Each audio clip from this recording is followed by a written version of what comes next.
worthy indecent and all. Okay, and you still say they weren't, in your opinion? Well, no. So do you feel? No image is indecent in my opinion. Okay, it's a subjective decision. Okay, so you don't feel you should have gone to prison? Well, I think it was a pointless exercise. All it's done is damage me, made me challenge. I don't mind challenging lies and misinformation, but it's just made me more active in making. Okay, so what stopped you doing it now then? Because you say you no longer do it. What stopped you doing it? Well, I'd done what I needed to do at the time. What does that mean? I don't understand that. I went off looking for, basically at the time.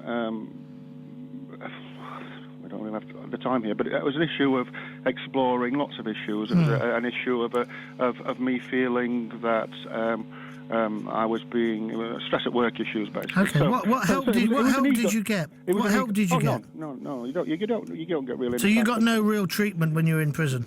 No, because you see, the point of treatment is to reduce or stop reoffending. Yes, it's not. They don't really care about looking at the source issues because they're far too big, like any other mental health issue in the country. What they want to do is, and that's what treatment actually means.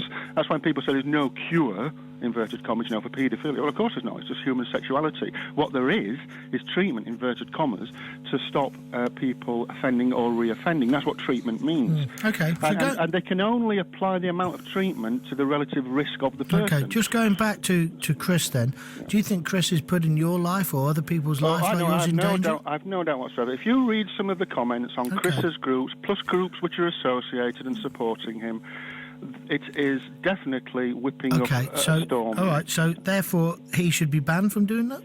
I can't stop the papers putting out the information. No, the Facebook group. Should he be allowed to have the Facebook group? I don't mind Chris Whitwer having a Facebook group saying, like the Sarah's Law groups, back Sarah's Law. Of course, I have problems with Sarah's Law, but I don't have a problem with the Sarah's Law groups because they're well moderated, They say the piece, they say what they've got to say, they give the reasons, everybody does what they've got to do.